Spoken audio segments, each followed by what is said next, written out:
Assalamualaikum dear students, how are you? Welcome in your psychological assessment class. Today our topic is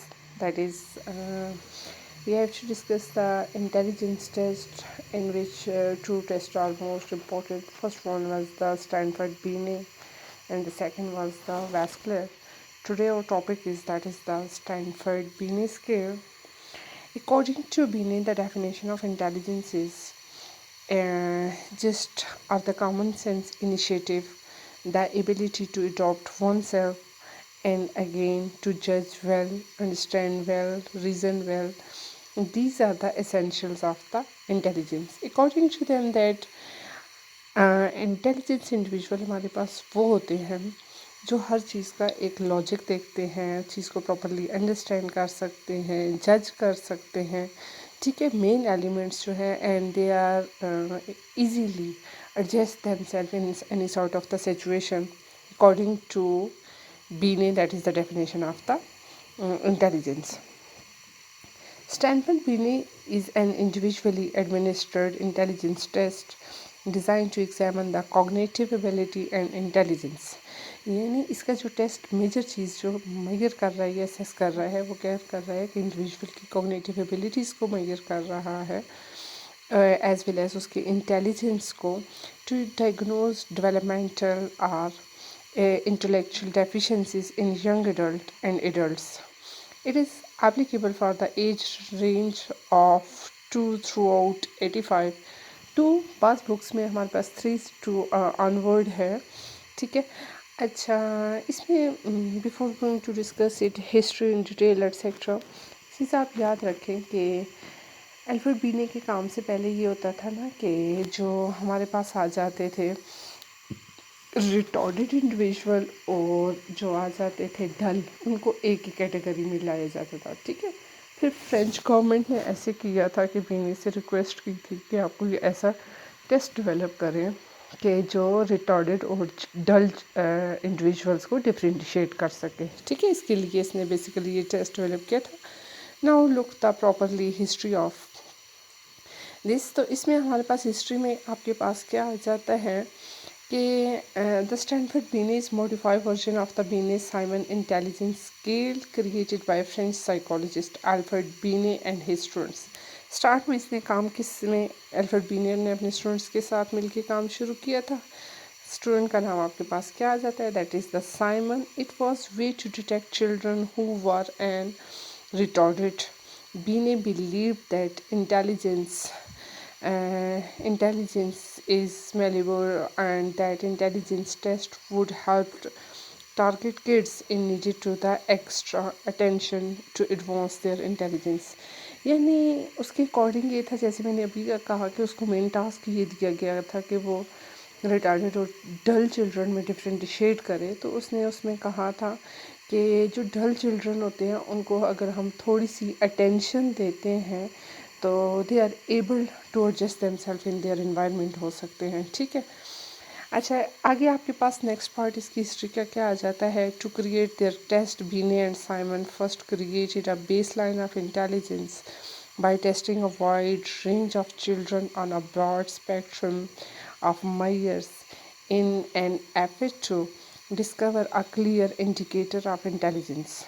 Failing to find a single identifier of the intelligence, Binet and Simon insisted compare children in each category by age. The children highest level of achievement was sorted by age and the common level of achievement considered the normal level of the age. अच्छा, उन्होंने क्या किया था, base line of intelligence कैसे provide की थी, उसमें उन्होंने डिफरेंट बच्चों को जो है वो असेस किया था और उसमें देखा था कि उनमें हाई लेवल ऑफ अचीवमेंट किस एज पे आ जाता है और एज वेल एज उनके कॉमन लेवल ऑफ अचीवमेंट जो है वो कौन सी कैटेगरी में आ जाता है, ठीक है, नॉर्मल और हाई लेवल ऑफ अचीवमेंट का.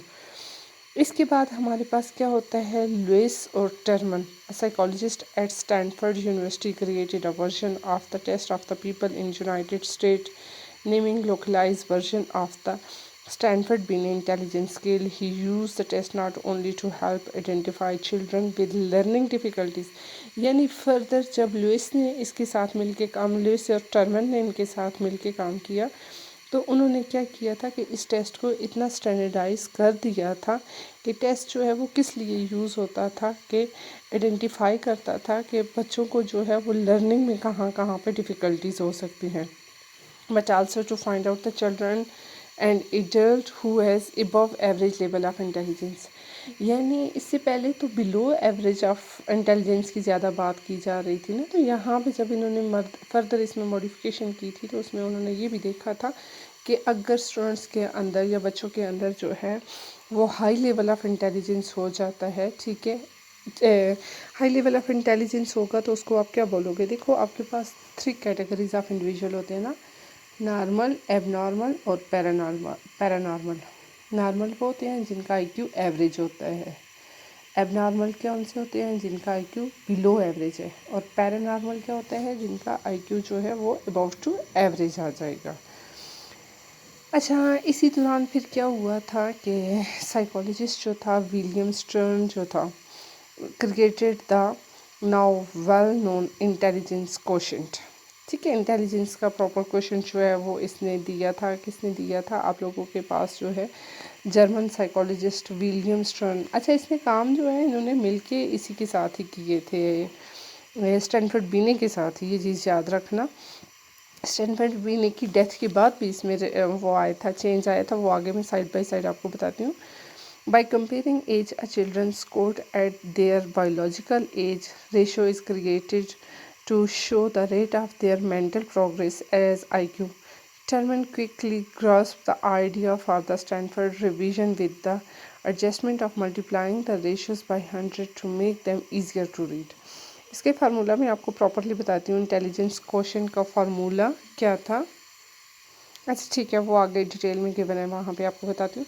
Several psychologist have revise the scale. इसकी रिवीजन की टाइमलाइन हम देखते हैं। देखो, सबसे पहले 1905 में बीने साइमन स्केल बना था, ठीक है। इसमें आपके पास क्या था, सिंपल 30 आइटम टेस्ट था, arrange in ascending order of the difficulty था, और ये किसने बनाया था, बीने और साइमन ने बनाया था, ठीक है।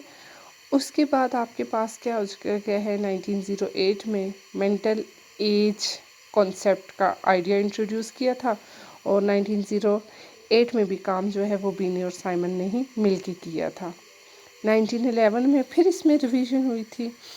इसमें फिर क्या हुआ था 1911 में, पहले तो सिर्फ ये बच्चों के लिए ही था ना, फिर उसमें ये हो गया था कि इन्होंने एक्सटेंडेड टू कवर एडल्ट के लिए भी इन्होंने कहा था कि ये जो है हम इसको यूज़ कर सकते हैं, उनका भी लेवल ऑफ आईक्यू जो है वो हम असेस कर सकते हैं, और इस पे आप लोगों के पास आ जाए। तो स्टैनफोर्ड बीने एक्सटेंडेड टू कवर एडल्ट था, और इसके साथ ये किसने किया था, बीने और टर्मन और मेरिल ने मिलके इस पे काम किया था। अच्छा, उसके बाद से क्या हुआ कि 1916 में the concept of IQ introduce हुआ था, ठीक है। आईक्यू का फार्मूला आगे हम डिस्कस करते हैं। इसमें आप लोगों के पास क्या था, स्टैनफोर्ड बीने जो है विद टर्मन एंड मेरिल ने मिलके काम किया था। 1937 में क्या हुआ था, first use of parallel from L and M, Stanford Binet and Terman and Merrill, यानी 1937 में भी अल्फ्रेड बीनिन और टर्मन मेरिल ने काम किया था। उसके बाद आप लोगों के पास 1960 में modern item analysis method use हुआ था, स्टैनफोर्ड बीने के नाम से, स्टैनफोर्ड बीने 3 हो गया था थॉर्नडाइक ने। फिर उसके बाद 1972, 86, 203, इनको हम साथ साथ देखते हैं। सबसे पहले आप लोगों के पास रिवीजन आ जाती है, दैट इज़ 1916 की आ जाती है। 1916 में आपके पास क्या था कि more than third of the item were new and entire scale was re-standardized on American sample of 1400 people, 1000 children and 400 adults था। Most important aspect was the concept of IQ, अभी जो मैं आपको बता रही थी IQ का फार्मूला। अच्छा, ये लिखने में थोड़ा सा वो हुआ है, IQ का फार्मूला है आप लोगों के पास है mental as divided by chronological age, दोबारा इसको सुन ले, mental as divided by chronological S multiply by 100। इसकी लाइन नीचे आई हुई है, ठीक है, ये बाय डिफ़ॉल्ट आई हुई है, वरना फार्मूला आपके पास है M A divided by C A multiply by 100। Mental age individual की क्या होती है कि फॉर एग्ज़ाम्पल आपने उसको क्वेश्चन एयर दिया, ठीक है, और वो क्वेश्चन एयर जो है उसमें इसका जो क्वेश्चन था ना, वो बेसिकली हर क्वेश्चन के दो पार्ट्स होते थे, ठीक है, ए और बी कह सकते हो। तो अगर एक क्वेश्चन एयर है, ठीक है, उसके 17 क्वेश्चन तक एक इंडिविजुअल है, उसकी फ़िज़िकल एज 20 है, लेकिन 17 पे जाके उसने जो है वो ए भी ठीक दे दिया, बी भी दे दिया, लेकिन 18 पे जाके दोनों गलत है, 19 पे भी दोनों गलत है, 20 पे भी।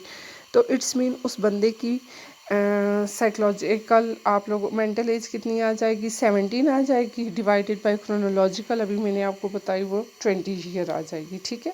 स्टैनफोर्ड बैन ने 1916 में उसने क्या क्या दिया था, इंटेलिजेंस क्वोशिएंट का आइडिया दिया था। 1937 में इसमें जो चेंज आई थी उसमें हमारे पास क्या चीज़ आ जाती है, which is commonly known as Binet in 1937। अच्छा, इस रिवीजन में क्या हुआ था, comprised of two parallel equivalent form L and M, which provide a better sampling of population and abilities. This edition was better standardized and better validated than the 1916 revision and also extended the upper and the lower range. अच्छा जी, alpha दस this test use a broader upper and lower ability level, ठीक है, यानी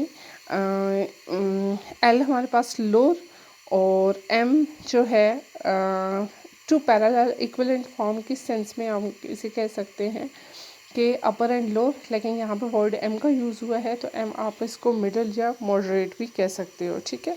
1937 के बाद आपके पास जो मेजर डिवीज़न आ जाती है दैट इज़ अबाउट 1972 की आ जाती है, ठीक है। 1972 तक आई थिंक सो अल्फ्रेड की डेथ हो चुकी थी, लेकिन फिर भी देखते हैं। 1960 being a consider of the single form in which the test item from the both L and M form were retained, hence named the LM form. About an hour is required. It is the administered and has a range of 2 years of mental age scores to 22 years and 11 months of the mental age scores, ठीक है। अच्छा, just इसका range थोड़ा सा change किया था, otherwise बाकी आप इसमें देखें तो इसमें न्यू आइटम वगैरह जो है वो कुछ भी जो है वो इंट्रोड्यूस 1937 में नहीं हुए थे, फिर इसमें 1930 पे भी काम हुआ था, 1950 में भी हुआ था। अकॉर्डिंग टू आप लोगों के पास आ जाता है according to scatter and the this form measure abilities from 7 categories. अच्छा, ये ओवरऑल जो एबिलिटीज़ मेजर कर रहा है 7 कैटेगरीज़ में क्या क्या चीज़ें कर रहा है, लैंग्वेज ये आपने मेमोराइज़ करना है, ठीक है, कि 1967 में इसमें जो चेंज आई थी तो उसमें ओवरऑल ये कौन कौन सी एबिलिटीज़ मेजर कर रहा है, language, reasoning, memory, social intelligence, conceptual, numerical reasoning, visual motor test item are in the form of the word objects and the picture and responses is given by the testers. Testes are in the form of the drawing, calculating, writing and speaking. The use of the deviation IQ made it is the first appearance in the third edition by replacing ratio IQ. In 1972, a new standardized group consisting of the representative sample of 2100 children, about 100 at each Stanford Binet age level, had had been obtained for the use the 1960 revision. One basic feature of 1972 norm was that, unlike all previous norms, included non-voids. तो इसमें पूरी slide में आपकी जो main याद रखने की बात ये आ जाती है वो सिर्फ ये आ जाती है कि 1960 में उन्होंने वो जो दोनों नेम थे ना, एलएम को एक ही फॉर्म का नेम दे दिया था उसके बाद आपको याद ये रखना है 1967 में इन्होंने जितनी भी एबिलिटीज़ मेजर कर रहे थे उनको 7 कैटेगरीज में डिवाइड कर दिया था। और 1972 में इन्होंने क्या किया था कि इस पे प्रॉपर जो है वो रिसर्च की थी, जिसमें जो है वो नॉन वाइट यानी कल्चर डिफरेंसेस को असेस करने के लिए डिफरेंट कल्चर के लोगों को भी इसमें जो है तो वो डाल दिया गया था। अच्छा, इसके बाद आपके पास आ जाता है that is the fourth edition आपके पास आ जाता है। थर्ड एडिशन के बाद जी फोर्थ एडिशन आ जाता है। It's an extensive revision because on one hand it's retained the chief advantage of the earlier editions as individually and administrative tests. On the other hand, it also reflects the intervening development in the both theoretical conceptualization of intelligence function and methodology of test construction. ठीक है, इसमें आपकी याद रखने की चीज़ क्या आ जाती है, फोर्थ एडिशन में इन्होंने क्या चेंजिंग की थी कि इसके थ्योरेटिकल कंसेप्चुलाइजेशन को जो है वो थोड़ा सा और मॉडिफाई किया गया था। Of intelligence function and methodology of test construction को चेंज किया गया था। It's incorporate GFGC theory of the intelligence. और हमारे पास आ जाता है जी, तो यहाँ पे मेजर चीज़ आपके पास क्या है, this edition cover the change to through 23 and was the first to use the 15 subtest with the point scale in place of the using of the previous age scale format. The fourth edition is known for assessing children that may be referred for the gifted program, जो अभी हमने बताया था कि इसमें जो है वो फर्दर और क्या मॉडिफिकेशन आई थी कि सिर्फ डल वगैरह पे ही बात नहीं हो रही थी, बल्कि गिफ्टेड चिल्ड्रन या जिनका IQ जो है वो एवरेज से अबव आ जाता है उनको भी असेस किया गया। It include broad range of abilities which provide more challenging for those in their early adolescence years, whereas the intelligence test didn't provide difficult enough item for the older children. अच्छा, fourth edition की आपके पास major 3 चीज़ें आ जाती हैं। ठीक है, इसमें उन्होंने गिफ्टेड चिल्ड्रन की भी जो असेस की थी वो आपके पास क्या आ जाती है, फर्स्ट ऑफ ऑल आपके पास आ जाती हैं क्रिस्टलाइजिबिलिटीज़। ठीक है, क्रिस्टलाइजिबिलिटीज़ के बाद आपके पास क्या आ जाता है, फ्लूइड एनालिटिकल एबिलिटीज़ और शॉर्ट टर्म मेमोरी। क्रिस्टलाइजिबिलिटी आप लोगों के पास कौन सी एबिलिटीज़ आ जाती हैं जी, क्रिस्टलाइज एबिलिटीज़ और या क्रिस्टलाइज इंटेलिजेंस आपके पास क्या आ जाता है, is accumulation of knowledge fact and skill that are acquired throughout life. यानी वो वाला नॉलेज हम सारी ज़िंदगी जो है वो with the passage of time skills knowledge fact जो है वो हम लर्न करते हैं, ये हमारे पास क्रिस्टलाइज आ। तो क्रिस्टलाइजिबिलिटीज़ में कौन कौन सी आ जाती हैं, लाइक वर्बल रीजनिंग आ जाती है as well as quantitative reasoning आ जाती है। वर्बल में क्या है, वोकेबलरी टेस्ट होता है, कंप्रीहेंशन टेस्ट होता है, और फॉर एग्ज़ाम्पल और इसमें साइड बाय साइड हमारे पास आ जाता है वर्बल रिलेशन टेस्ट आ गया। क्वांटिटेटिव रीजनिंग में आपके पास क्या आ जाता है, क्वांटिटेटिव टेस्ट है, नंबर सीरीज टेस्ट आ जाता है, इक्वेशन टेस्ट आ जाता है, एज वेल एज आप लोगों के पास दूसरा आ जाता है that is the fluid analytical abilities. तो फ्लूइड आपके पास क्या आ जाता है, it's ability to reason and think flexibly. Reasoning आपके पास इस सेंस में आ जाएगा कि whenever you are going to think about anything you provide it's logic reason here, यानी with you give the justification why you are going to do this etcetera. तो इसमें आपके पास कौन सी आ जाती हैं, एब्स्ट्रैक्ट वर्सेस विजुअल रीजनिंग आ जाती है, पैटर्न एनालिसिस आ जाता है, कॉपिंग टेस्ट आ जाता है, मैट्रिसेस टेस्ट आ जाता है, paper folding and cutting test etcetera आ जाता है। इसके बाद आपके पास है that is your short term memory. Short term memory में आप लोगों के पास क्या आ जाता है, that is bead memory test है, मेमोरी फॉर सेंटेंस टेस्ट है, मेमोरी फॉर डिजिट टेस्ट है, मेमोरी फॉर ऑब्जेक्ट टेस्ट है एट्सेट्रा। बस आपने मेन चीज़ ये याद रखनी है कि फोर्थ एडिशन में उन्होंने जो है वो गिफ्टेड चिल्ड्रन के बारे में बात की और जो है वो डिफरेंट फैक्टर्स को इंट्रोड्यूस करवाया, जिनमें मेजर आपके पास क्या आ जाते हैं, crystallised abilities, fluid analytical abilities as well as short term memory. अच्छा, उसके बाद हमारे पास आ जाता है दैट इज़ द स्टैनफोर्ड बीने 5th एडिशन। ठीक है, 2003 तक इस पे काम जो है वो टिल कंटिन्यू चल रहा है।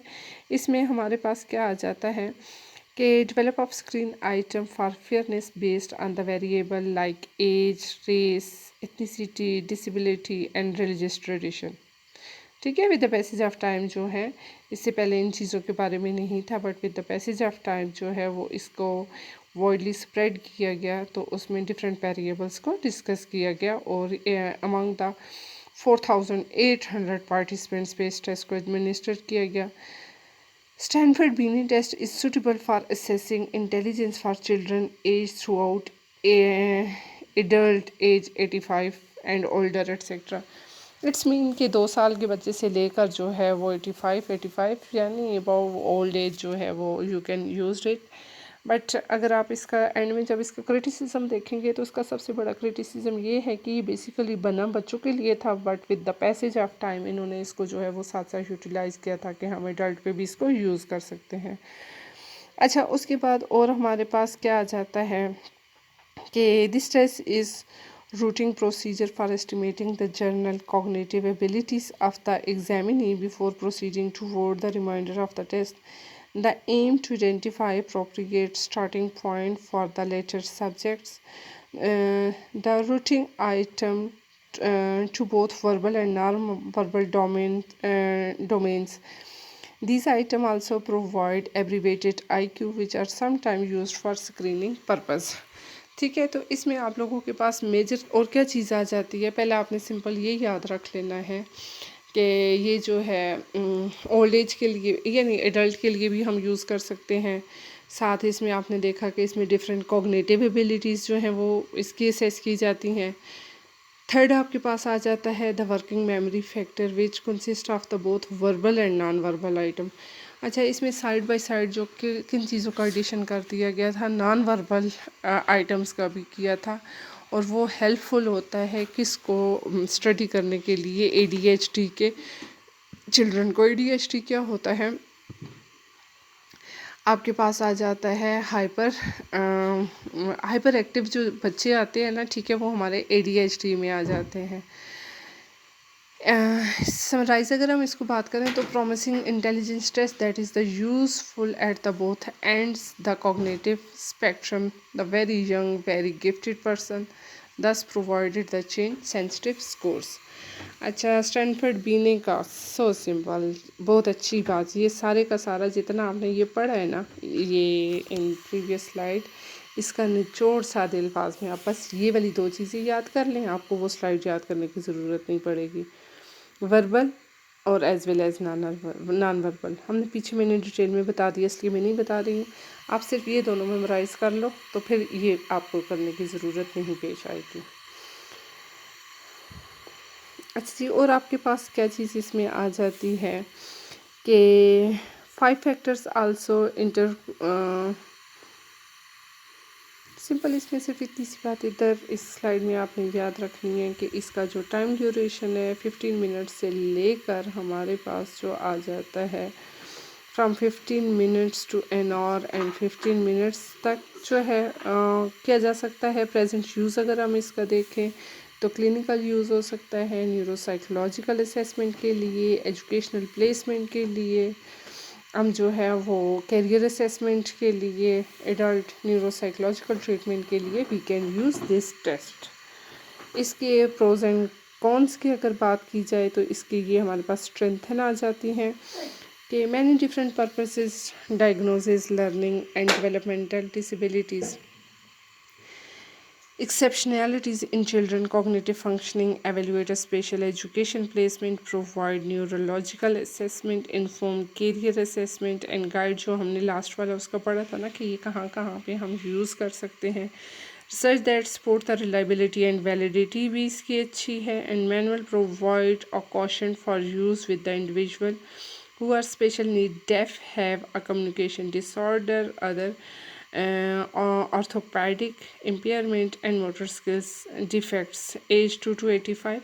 अच्छा, इसकी मेन स्ट्रेंथन में आपने यही वाली मेमोराइज सबसे ज़्यादा करनी है कि इससे पहले जो है वो डल और रिटार्डेड चिल्ड्रन को एक कैटेगरी में लिया जाता था। इसके टेस्ट की डेवलपमेंट के बाद इसने कहा था कि जो डल चिल्ड्रन होते हैं उनको अगर प्रॉपर इन्वायरमेंट दी जाए तो ये बच्चे जो है वो हाईली इंटेलेक्चुअल नहीं भी हो सकते, तो तब भी ये अपनी लाइवलीहुड को प्रॉपरली स्पेंड कर सकते हैं।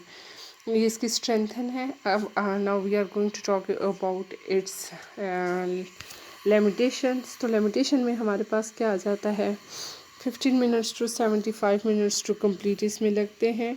5 item were deleted from the final version of SBS, 4 of which were founded in work differently for the African American